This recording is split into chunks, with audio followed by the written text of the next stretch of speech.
అందరికీ శనార్థులు. ఎట్లున్నారు? అందరూ మంచిగున్నారు కదా? మరి ఎప్పట్లెక్కనే మన ధమాకా ఆర్తలలా దుమ్ము దులిపే న్యూస్లను మీకోసం కనబట్టుకొచ్చిన కాబట్టి ఇంకెందుకు లేటు, జప్పున మన ధమాకా ఆర్తలను షురూ చేద్దాం పాండ్రి.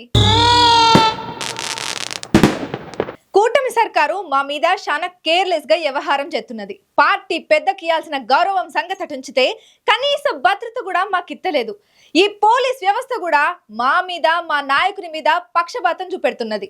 మా పెద్ద సార్కు భద్రత ఇయ్యడంలా ప్రభుత్వం ఫెయిల్ అయింది.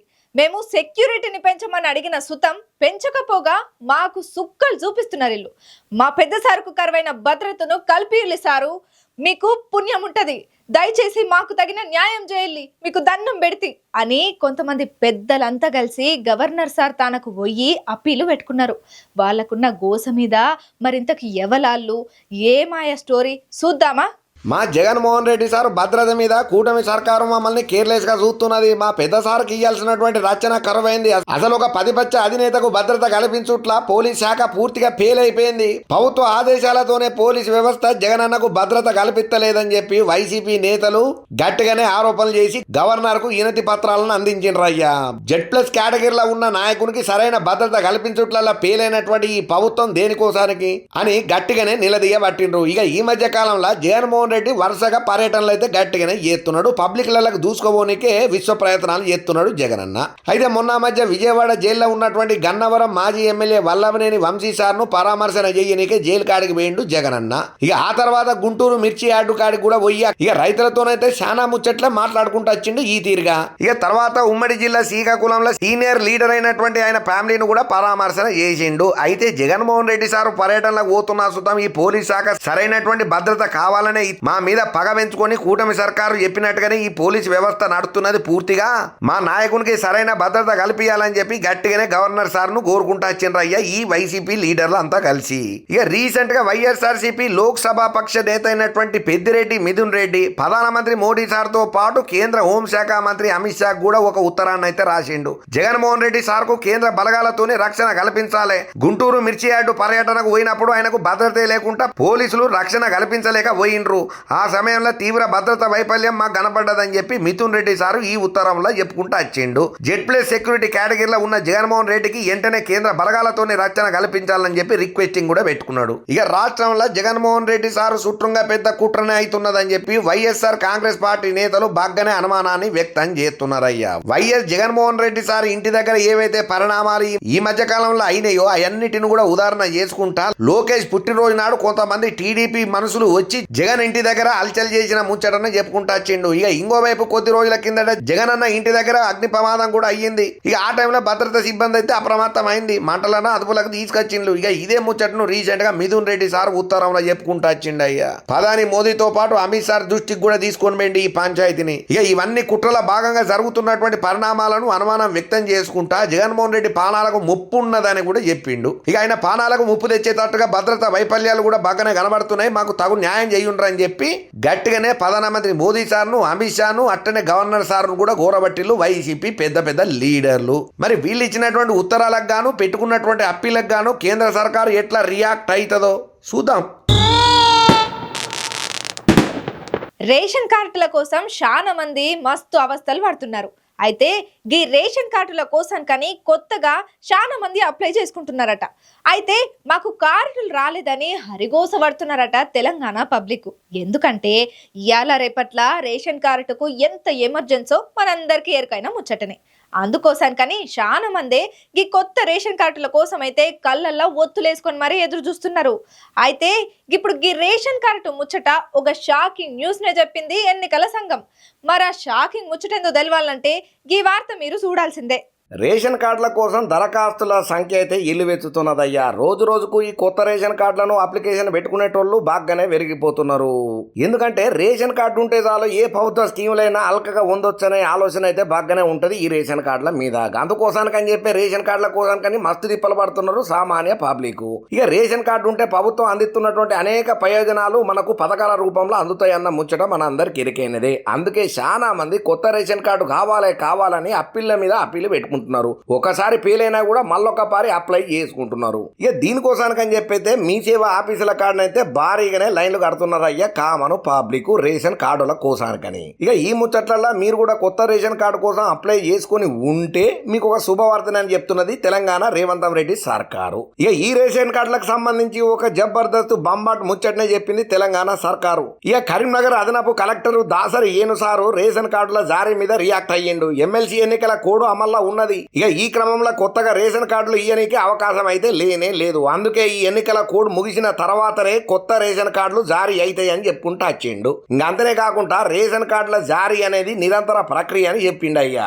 కార్డులలో కొత్త పేర్లు యాడ్ చేయాలన్నా లేదా పాత పేర్లను తీసేయాలన్నా ఇటువంటి సేవలు ఏం కావాలన్నా కూడా ఇప్పట్లోనైతే వీటి మీద అప్లికేషన్లు పెట్టుకోవద్దని చెప్తున్నారు. ఇక ఈ కొత్త రేషన్ కార్డులు ఈ నెల చివర్లనన్నా లేకపోతే మార్చి ఫస్ట్ వారంలోనన్నా స్టార్ట్ చేసుకొని మీ సేవలలో మళ్ళా అప్లికేషన్లను షురూ చేయొచ్చట. ఏదేమైనా ఇప్పుడు తెలంగాణ సర్కారు తీసుకున్నటువంటి ఎన్నికల కోడ్ ఏదైతే ఉన్నదో దీనిని దృష్టిలో పెట్టుకొని తెలంగాణ సర్కారు అయితే ఈ ఆలోచన చేసింది. ఇక ఏదేమైనా రేషన్ కార్డులు ఇగొత్తాయి అగొత్తాయిరా అంటే ఇగోరా పూరి అగోరా తోకన్నట్టే ఉన్నది. రేవంత్ రెడ్డి సర్కారు రాగానే మేము ఫస్ట్ కొత్త రేషన్ కార్డులు ఇస్తామని చెప్పిలు, ఇప్పటిదాకా మాకు రాలేదు. ఎన్నిసార్లు అప్లై చేసుకున్నా కూడా మా పని అయితే లేదు. ఎన్నేళ్ళు తిరగాలి ఈ రేషన్ కార్డుల కోసం అని చెప్పి ప్రతి ఒక్క కామన్ మనిషి అయితే మత్తు ఫీల్ అవుతున్నాడు తెలంగాణలో కొత్త రేషన్ కార్డుల కోసానికని. ఎన్డీఏ రూపంలో మళ్ళా చంద్రాల్ సారు తెలంగాణ కచ్చటందుకు బగ్గా ప్రయత్నాలు చేస్తున్నాడని, ఆయనను తెలంగాణలో అడుగు పెట్టకుండా ఎట్లనన్న ఆపాలని బీఆర్ఎస్ పార్టీ పెద్ద కేసీఆర్ సారు గట్టి ప్రయత్నాలే చేస్తున్నాడన్న ముచ్చట ఇప్పుడు సోషల్ మీడియాలో హాట్ టాపిక్ అయి కూర్చున్నది. ఎందుకంటే ఎవరు రారు రారు అనుకున్న కేసీఆర్ సారుకు రేవంతం సారు రూపకంలా కాంగ్రెస్ పార్టీ పాగా పాతి అధికారం అందిపుచ్చుకున్నది తెలంగాణలో. మళ్ళా ఇప్పుడు చంద్రాల్ సారు రూపకంలా ఏమన్నా టీడీపీ గనక తెలంగాణ కత్తే ఇంకా మన పని ఆగమైతుందని కేసీఆర్ సారు ఆలోచనలు బాగానే చేస్తున్నాడట. అందుకే బాబు సారుకు సంధియొద్దని మాస్టర్ ప్లాన్ గీస్తున్నాడట. మరిన్లా ఎంతవరకు నిజమో అబద్ధమో తెలియాలంటే ఈ వార్త మీరు పురాగా చూడాల్సిందే. తెలంగాణలో ఎన్డీఏ రూపకంలో చంద్రబాబు సార్ వచ్చేటందుకు గట్టిగానే ప్రయత్నాలు చేస్తున్నాడని చెప్పి మరి కేసీఆర్ సార్కి ఎవరైనా చెప్పిల్లా లేకపోతే ఈయన్నే రహస్యంగా తెలుసుకున్నాడో తెలియదు కానీ తెలంగాణకు చంద్రాల్ సార్ను రాకుండా అడ్డుకునే ప్రయత్నాలు చేస్తున్నాడట కేసీఆర్ సారు. అందుకనే చంద్రబాబు సార్ను ఎట్టి పరిస్థితులలో జెండా పాతకుండా చూడనీకే గట్టి ప్రయత్నాలు చేస్తున్నాడట తెలంగాణ మాజీ ముఖ్యమంత్రి అయిన బీఆర్ఎస్ అధినేత కేసీఆర్ సారు. ఇక బీఆర్ఎస్ నాయకులతోని మీటింగ్ పెట్టినటువంటి కేసీఆర్ సారు చాలా మందికి ఇటువంటి సజెషన్లే ఇచ్చిండట. ఇక అసలు ముచ్చటకు వస్తే 2018 తెలంగాణ ముందస్తు ఎన్నికలల్లా చంద్రబాబు కాంగ్రెస్ తోని జట్టుగట్టుడు, కేసీఆర్ కాంగ్రెస్ ను వదిలేసి చంద్రబాబును బూచిగా చూపించిండు. దీంతో కేసీఆర్ సార్ పోయిన ఎన్నికలలో గెలుచుడు చాలా ఈజీ అయ్యింది. అయితే చంద్రబాబు సార్ మళ్ళీ ఇప్పుడు మంచి ఊపు మీద ఉన్నాడు కాబట్టి ఇదే ఊపుల ఇదే జోష్ల తెలంగాణలో వచ్చి మళ్ళా టీడీపీ జెండా ఎగరయ్యబోతాడనే ముచ్చట కేసీఆర్ సార్ కు నిద్ర పట్టకుండా చేస్తున్నదట. ఎందుకంటే అప్పట్లో చంద్రాల్ సార్ ను బాగా ఊ అంటే ఆ అంటే కెలికి మరి ఉత్తగానే తిట్టుట్లనే బీఆర్ఎస్ పార్టీ వరుసగా భారీ మెజారిటీ తోటి రెండోసారి కూడా అధికారంలోకి వచ్చింది అయ్యా. ఇక ఇట్లా బాబు సార్ మీద చేసినటువంటి ప్రచారం కూడా బీఆర్ఎస్ పార్టీకి కేసీఆర్ సార్ కు మస్తు ప్లస్ అయిందని చెప్పాలి. ఇక మొన్న ఎన్నికల ఓటమి తర్వాత కేసీఆర్ వచ్చే ఎన్నికలలో మళ్ళా ఎట్లా గెలవాలనే దాని మీద మల్ల గుల్లాలు పడుకుంటా బగ్గా ఆలోచన చేసిండట. ఇక దీని మీద ఇక్కడ చూస్తే రేవంత్ రెడ్డి ఉన్నాడు, అక్కడ చూస్తే చంద్రాల్ సార్ ఉన్నాడు. పుసికిన ఇప్పుడు రేవంత్ రెడ్డి చంద్రాల్ సార్ కు కొనసాగ చేసిండే అనుకో వచ్చి టీడీపీ జెండా ఈడ తెలంగాణలో పాతితే మన గతి ఏందనే ఆలోచన కేసీఆర్ సార్ మనసులో ఒకటే కిలుకుతున్నదట. కాకపోతే వాస్తవమైన ముచ్చట చెప్పుకోవాలంటే ఇప్పుడున్న పాలిటిక్స్ లలో చంద్రబాబు సార్ కు అసలు ఏపీ రాజకీయాలే తల బొప్పి కడుతున్నాయి. రాబోయే రోజులలో ముఖ్యమంత్రిగా కూడా ఏపీలోనే బాబు సారు సీఎం కావాలనే ఆలోచనలో ఉన్నాడు తప్ప తెలంగాణలో జెండా వాతాలనే ఆలోచన అతనికి ఏ కోసానా లేదని అంటున్నారు తెలుగు తమ్ముళ్ళు. కాకపోతే కేసీఆర్ అనవసరంగా ఏదో లేనిపోని ఆలోచనతోటి మా మీద కారాలు మిరియాలు నూరుకుంటా లేనిపోని పుకార్లను ముట్టిస్తున్నాడు. ఈ బాబు సార్ మీద కేసీఆర్ కి ఏం పని పాట లేదు, పామ్ హౌస్ లో పోయి వండుకోక ఎందుకయ్యా నీకు గొల్లెని చప్పుడని చెప్పి చాలా మంది తెలుగు తమ్ముళ్ళు అయితే కౌంటర్ల మీద కౌంటర్లు ట్వీట్ల మీద ట్వీట్లు చేస్తూనే ఉన్నారు. కాకపోతే కేసీఆర్ సార్ కు మాత్రం గట్టిగానే ఆలోచన ఉన్నదట. ఎందుకంటే కూటమి సర్కార్ ఆల్రెడీ ఏపీలో జెండా వాతింది. మళ్ళీ అదే కూటమి సర్కార్ గనక ఒక ఆల తెలంగాణకు వచ్చిందనంటే కంపల్సరీ కూటమి సర్కార్ తెలంగాణలో కూడా జెండా పాతుతుంది అనే ఆలోచనలో కూడా కేసీఆర్ సార్ ఉన్నాడట. అందుకనే ఈ మధ్య కాలంలో ఏ మీటింగ్ లో మాట్లాడినా సుధం చంద్రబాబు పేరునైతే పక్కా తీసుకొస్తున్నాడట. బాబు సార్ని ఇక్కడ తెలంగాణలోకి రానియకుండా బీఆర్ఎస్ పార్టీని పటిష్టం చేయాలని చెప్పి గట్టి కసరత్తుల కోసం ప్రతి ఒక్క నాయకుడు కృషి చేయాలని చెప్పి బీఆర్ఎస్ లీడర్లకు నాయకులకు కార్యకర్తలకు ప్రతి ఒక్కరికి కేసీఆర్ సార్ హింటులు ఇస్తూనే ఉన్నాడట. మరి నిజంగా కేసీఆర్ సార్ డౌట్ అనుమానం పడ్డట్టు చంద్రాల్ సారు ఏపీతో పాటు తెలంగాణలో కూడా జెండా వాతుతాడా లేకపోతే కేసీఆర్ సారు ఆలోచించిన ఊహలన్నీ ఉత్త తుస్తయితాయా? మనకు మాత్రం ఏం తెలుసు, రాబోయే ఎలక్షన్ దాకా మనం ఏం చెప్పలేము. ఈ రాజకీయాలలో ఎప్పుడు ఏమవుతుందో వాళ్ళు చెప్పలేరులా. షర్మిలక్క ఈ మధ్య కాలంలో డోసు చెరంతా పెంచినట్టే కనబడుతున్నది. ఎందుకంటే ఈ అక్క ప్రతిపక్షాలను ఉతికారేసుడేమో గాని జగనన్నకు మాత్రం గట్టిగానే ఇస్తుంటది, టైం దొరికినప్పుడు మైకు దొరికినప్పుడల్లా. అయితే మొన్నటిదాకా కొడుకు ఫంక్షన్లో బిజీగా ఉన్న షర్మిలక్క మళ్ళా చాలా రోజుల తర్వాత మైక్ అందుకొని ఓ పట్టు పట్టింది జగనన్నను. మరి ఉన్నట్టుండి షర్మిలక్కకు గంతగానం కోపం వచ్చే పని జగనన్న మళ్ళీ ఏం చేసిండో అర్చుకుందాం పాండ్రి. ఇక షర్మిలక్క గురించి ప్రత్యేకంగా చెప్పేది ఏమున్నది, ప్రతిపక్షాలను తిట్టుడేమో కానీ జగనన్న మీదనైతే గట్టిగానే గరానికి అత్తుంటది షర్మిలక్క. ఇక మళ్ళా రీసెంట్ గా కూడా జగనన్న మీద గట్టిగానే ఫైర్ అయింది. ఇక ఇప్పుడు మాట్లాడిన మాటలు షర్మిలక్క చూస్తే మాత్రం జరంత డోస్ పెంచినట్టే కనబడుతుంది. ఈ వైసీపీ నాయకులు గత 5 ఏళ్ల పాలనను పక్కన పెట్టి ప్రజాధనాన్ని వాళ్ళ ఆస్తులను కూడా పంది కొక్కు లెక్క తిన్నారని చెప్పి అబ్బో అనరాని మాటనే అన్నది షర్మిలక్క. ఆ రోజుల్లో వైసీపీ పాలనలో పబ్లిక్ కు రక్షణ లేకుండా పోయింది. అందుకనే పబ్లిక్ షీ కొట్టి 11 స్థానాలకే మిమ్మల్ని పరిమితం చేసిండ్రు, అది యాది పెట్టుకోరని చెప్పి మస్తు కోపం అయింది. అరే వైసీపీ పార్టీ మమ్మల్ని ఏదో ఉద్ధరిస్తుందని చెప్పి అధికారం మీకు కట్టబెడితే తాడేపల్లి ప్యాలెస్ కే పరిమితమైంది ఎవరో ఒక్కసారి మీకు మీరు ఆత్మ పరిశీలన చేసుకోండి. పబ్లిక్ లకు పోయి మాట్లాడింది లేదు, పబ్లిక్ తోని అరుచుకున్నది లేదు. ఏమైనా సోషల్ మీడియాలా లేకపోతే మీ సొంత క్యాంప్ ఆఫీసులలో కూర్చొని వీడియోలను విడుదల చేసిళ్ళు తప్ప ఏనాడన్నా పదవి వచ్చిన తర్వాత పబ్లిక్ లలో పోయి వాళ్ళ గోడుని ఇన్న మాట మీద ఏమన్నా ఉన్నదా వైసీపీ లీడర్లారా? ఒక్కసారి గుర్తు చేసుకోండి మీ గత 5 ఏళ్ల పాలన అని చెప్పి మస్తు ఘాటుగా కౌంటర్ ఇచ్చింది షర్మిలక్క వైసీపీ పార్టీకి. రాష్ట్ర సంపదను పంది కొక్కులు లెక్క తిన్నారు, 5 ఏళ్లు కుంభకర్ణుడి లెక్క నిద్రపోయినరయ్యా మీరు, అధికారం అనుభవిస్తూ ఖాళీగా కూసున్నారు అని వైసీపీ నాయకుల మీద షర్మిలక్క మస్తు పూడకంతో ఊగిపోబట్టింది. గుంటూరు మిర్చి యార్డు రైతుల కట్టాలను తామే వెలుగులోకి తెచ్చినమన్నంత అభూత కల్పన పబ్లిక్ కు కల్పించుడు ఇది తాగదు. మీ చేతులన్నీ మొత్తం గాలిపోయిన తర్వాత ఆకులు పట్టుకున్న సందంగా ఇప్పుడు తీరిగ్గా వైసీపీ రియాక్ట్ అయ్యింది. అది కూడా ఎమ్మెల్సీ ఎన్నికలు ఉన్నాయి కాబట్టి పబ్లిక్ లో ఉండకపోతే ఇజ్జత్ పోతుందని చెప్పి మిర్చి రైతుల కోసానికి అని చెప్పి ఏదో వాళ్ళకు ఫేవర్ గా మాట్లాడుతున్నట్టు కటింగ్లు ఇస్తున్నారు తప్ప మీరు ఎమ్మెల్సీ ఎన్నికల కోసం వచ్చిందని చెప్పి ప్రతి ఒక్క పబ్లిక్ కు మీ సంగతి తెలుసు. జనాలంతా అమాయకులేం కాదు, యాది పెట్టుకోండి అని చెప్పి కూడా గట్టిగానే అన్నది. అసలు కాంగ్రెస్ పార్టీకి ఒక విధానమే లేదన్న బొత్స మాటలను ఆమె తీవ్రంగా వ్యతిరేకన చేసింది. అసలు పాలసీ లేనిది బీజేపీ తెరచాటు కాపురం చేసింది వైసీపీనేనని చెప్పి కారడ్డాలు ఆడుకుంటా మాట్లాడబట్టింది. బీజేపీకి దత్తపుత్రుడు ఎవరు అని అడిగితే అది మీ అంతరాత్మకు మీకే తెలవాలి. ప్రతి ఒక్కరు చెప్పేది మీ గురించి ఒక్కటే, 151 సీట్ల నుంచి మిమ్మల్ని 11 సీట్లకు పబ్లిక్ పరిమితం ఎందుకు చేసిండ్రు మీకు ఇంకా అర్థమైతే లేదా? మీ వైఖరిలో మార్పు రాలేదు, మార్పు రావాలి. మీ వైసీపీ పార్టీ రాబోయే రోజుల్లో మనుగడ సాధించాలంటే మీ పద్ధతులు మార్చుకోవాలని చెప్పి షర్మిలక్క డోసు పెంచి మామూలుగా కాదు లెఫ్ట్ అండ్ రైట్ ఒక్క ఆట ఆడుకున్నది వైసీపీ లీడర్లను అందరినీ ఇంక్లూడింగ్ జగనన్నతో సహా. మరి ఇప్పుడు షర్మిలక్క అన్న మాటలకైతే వైసీపీ లీడర్లు అయితే ఊకోరు కదా, వాళ్ళ తాలూకు ఆలోచనలు వాళ్ళకు కూడా ఉంటాయి కదా. చూద్దాం మరి షర్మిలక్క మాటలకు రిటర్న్ కౌంటర్లు ఎట్లిస్తారో. ఏపీ సర్కారు ఇచ్చిన హామీలు అందేటట్టు కార్యాచరణకైతే పూనుకున్నది. ఇంకంతనే కాదు, అందరికీ హామీలు అమలయ్యేటట్టు కసరత్తులు కూడా గట్టిగానే చేస్తున్నదట. అయితే ఏపీలా కూటమి సర్కారు కొలువు తీరిన తర్వాత మొట్టమొదలు అసెంబ్లీల బడ్జెట్ నైతే ప్రవేశపెట్టేందుకు పక్కా ప్లాన్ తోనున్నది కూటమి సర్కారు. ఇక గెందుకోసానికని కూటమి సర్కారు అధికారంలోకి రాక మునుపు పబ్లిక్ ఇచ్చిన హామీలను నెరవేర్చబోతున్నదట. మరిగా వార్త ఎందుకు చూడాలనున్నది కదా, అయితే చూడుండ్రి ఈ వార్త మీకోసానికే. ఏపీ ప్రభుత్వం హామీల అమలు దిశగా కసరత్తులు గట్టిగానే చేస్తున్నదుల్లా. అధికారానికి వచ్చిన తర్వాత సూపర్ 6 హామీల మీద కూడా గట్టి ఫోకస్ పెట్టిన కూటమి సర్కారు ఇప్పటి వరకు ఉచిత గ్యాస్ సిలిండర్ పథకం అమలవుతున్నదన్న సంగతి మనందరికీ తెలిసిందే. ఇక ఈ 6 గ్యారంటీల భాగంగా తల్లికి వందనం, అన్నదాత సుఖీభవ అమలు మీద రీసెంట్ గా ఒక బొంబాడు ముచ్చటనే చెప్పింది కూటమి సర్కారు. ఈ నెల 24 నుంచి అసెంబ్లీ బడ్జెట్ సమావేశాలు స్టార్ట్ కాబోతున్నాయి. 28న ప్రభుత్వం బడ్జెట్ను ప్రవేశపెట్టబోతున్నది. ఈ 2 పథకాలకు నిధుల కేటాయింపుతో నట్టుగా అర్హతల మార్గదర్శకాల మీద కూడా విధానపరమైనటువంటి సరైన నిర్ణయం తీసుకునేటట్లుగా తెలుస్తున్నదయ్యా. ఏపీల కూటమి ప్రభుత్వం ఏర్పడ్డ తర్వాత తొలిసారి పూర్తి స్థాయి బడ్జెట్ ప్రవేశపెట్టేందుకు కసరత్తు గట్టిగానే నడుస్తున్నది. ఏపీ అసెంబ్లీ బడ్జెట్ సమావేశాలు ఈ నెల 24వ తేదీ నుంచి స్టార్ట్ అవుతున్నాయి. అయితే ఫస్ట్ రోజున ఉభయ సభలను ఉద్దేశం చేసి గవర్నర్ అబ్దుల్ నజీర్ సార్ ప్రసంగన చేయబోతున్నాడు. ఇక ఆ తర్వాత సభ వాయిదా పడుతుంది. అన్నట్టు. ఇక మర్నాడు అంటే తెల్లారి గవర్నర్ ప్రసంగానికి ధన్యవాదాలు తెలిపే తీర్మానం మీద చర్చ చేపడతారు అన్నట్టు. అయితే 26, 27 తేదీలు సెలవు వచ్చినాయి. అయితే 28న ఆర్థిక మంత్రి పయ్యావుల కేశవ్ సార్ బడ్జెట్ ను ప్రవేశపెట్టబోతున్నాడు. ఈసారి బడ్జెట్ సంక్షేమ అభివృద్ధికి ప్రాధాన్యత ఇచ్చేటట్టుగా కేటాయింపులు చేయాలని చెప్పి ప్రభుత్వం ఆలోచన చేసింది.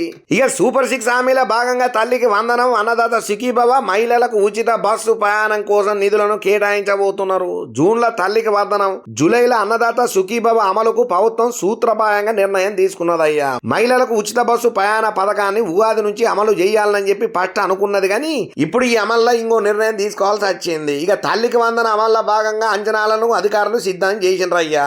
ఇక ఎంతమంది పిల్లలు ఉన్నా ఒక్కొక్కరికి 15,000 చొప్పున తల్లుల ఖాతాలలో పైసలు వేసేటందుకు హామీ పైన కూడా బడ్జెట్ల ప్రతిపాదనను తీసుకురాబోతున్నారు కూటమి అధికారులు. ఇక ఏదేమైనా ఎన్ని బడ్జెట్లు పెట్టినా ఎన్ని మల్లగుల్లాలు పడ్డా శివరాఖరికి మీరు ఇచ్చిన హామీలు ఆ 6 గ్యారంటీలు నెరవేరితే చాలయ్యా మహాప్రభు మీకు దండం పెడితే అని చెప్పి ప్రతి ఒక్క ఏపీ పబ్లిక్ కోరుకుంటున్న పెద్ద మాట ఇది. తమిళంలో తోపు డైరెక్టర్ అని పేరున్న శంకరం సార్కు ఈ మధ్యకాలంలో రోజులు కలిసొత్తలేవనే చెప్పాలి. ఎందుకంటే పాపం దెబ్బ మీద దెబ్బ పడుతూనే ఉన్నది. గా దెబ్బలే దగ్గక తలకాయ బొప్పి గడుతుందిరా నాయన అంటే మళ్ళొక దెబ్బ. పాపం శంకరం సార్కు ఈడీ పెద్ద సార్లు ఇచ్చిన షాక్కు దిమ్మ తిరగకుండానే బొమ్మ గడబడుతున్నదట. మరి గంతగానం సార్కు వచ్చిన తిప్పలేందో అడుగుదాం పాండ్రి. ఇక దర్శక దిగ్గజం తోపు తూము కత్తి అయినటువంటి శంకరం సారు తమిళ డైరెక్టర్కు పెద్ద సిక్కి ఆచిపడ్డదుల్లా. పాపమైన పరిస్థితే మంచిగా లేనట్టున్నది. కాలం కలిసి వస్తలేదు. ఏ పని ముందరేసుకున్నా కూడా బొక్క బొర్లా పడుతుంది. మొన్నట్లా చూసుకుంటే గేమ్ చేంజర్ అయితేనేమి, అంతకుముందు భారతీయుడు 2 అయితేనేమి 2 డిజాస్టర్లుగా మిగిలిపోయి భారీ నష్టాలనే తెచ్చిన ఈ 2 సినిమాలనే టాక్ అయితే బాగానే ఉన్నది. అయితే ఇప్పుడు ఈయనకు మళ్ళొక తలనొప్పి మోపైంది. ఇక ఈయనకున్నటువంటి 10 కోట్ల ఆస్తులను జప్తు చేసిళ్ళు పెద్దలు. మరి ఎందుకయ్యా ఈ డైరెక్టర్ శంకరం ఈ ఉన్నట్టుండి ఆస్తులను జప్తు చేసిల్లనంటే మనీ లాండరింగ్ చట్టం కింద ఈ నెల 17వ తేదీన ఆయన ఆస్తులను జప్తు చేస్తున్నట్టుగా ఈడీ ఒక ప్రకటన చేసింది. అయితే ఒక సినిమాకు సంబంధించిన కాపీ రైటు ఉల్లంఘనకు అంటే ఎవల్దో స్టోరీని ఈయన దొంగతనంగా కాపీ కొట్టిండనే కేసులల్లా ఈయనకున్నటువంటి ఆస్తులను అటాచ్ చేసుకుంటా ఈడీ అధికారులు అయితే సమన్లను జారీ చేసిళ్ళు. అయితే మరి ఏం సినిమాకు కాపీ సంబంధించిందయ్యా ఆ వార్త పురాగా చెప్పానంటే సూపర్ స్టార్ రజనీకాంతం సార్ యాక్టింగ్ చేసినటువంటి బ్లాక్ బస్టర్ సినిమా ఉన్నది కదా రోబో. ఇక శంకరం సార్ డైరెక్షన్లో వచ్చినటువంటి ఈ సినిమా సైంటిఫిక్ యాక్షన్ చిత్రంగా బాక్స్ ఆఫీస్ను షేక్ చేసి రికార్డులను కొల్లగొట్టిందయ్యా. ఇంట్లో హీరోయిన్ ఎవరో ప్రత్యేకంగా చెప్పేదే ఉన్నది, ఐశ్వర్య రాయ్. అయితే తమిళంలో ఎందిరిన్ అనే పేరుతోని ఈ సినిమాను శంకర్ సారు తెర మీదకి అయితే తీసుకొచ్చిండు. అయితే రోబో సినిమాకు శంకర్ తన కథ జిగుబాను కాపీ కొట్టి తెరకెక్కించిండు అనుకుంటా. ఆరూర్ తమిళనాథన్ అనేటైన 2011లో పిటిషన్ను దాఖలు చేసిండు కోర్టులా. ఇక ఈ డైరెక్టర్ శంకర్ కాపీరైట్ ఐటీపీ చట్టాలను ఉల్లంఘన చేసిండని చెప్పి ఆయన ఇచ్చినటువంటి కంప్లైంట్లు చెప్పుకుంటూ వచ్చిండు. ఇక ఇంకోవైపు ఈ కేసు విషయం మీద film and television institute of India ఒక నివేదికను కూడా ఇడిచిందయ్యా. అందులో శంకర్ కు వ్యతిరేకంగా సమాధానం అయితే వచ్చింది. కాపీరైట్ చట్టంలో ఉన్నటువంటి సెక్షన్ 63ని శంకర్ ఉల్లంఘన చేసిండు అనుకుంటా. ఈ నివేదిక ఆధారంగా ఈడీకి క్లియర్ కట్ గా వాళ్ళు అప్పీల్ చేసుకున్నటువంటి లెటర్ లో ఉన్నది. దాన్నే ఈడీ స్పష్టం చేసింది. రోబో 2010లో విడుదలై అఖండ విజయం సాధించిన సంగతి మన అందరికి ఎరికైందే. ఈ సినిమా కోసం దగ్గర శంకర్ సారు 11,50,00,000 పారితోషికంగా అందుకున్నాడట.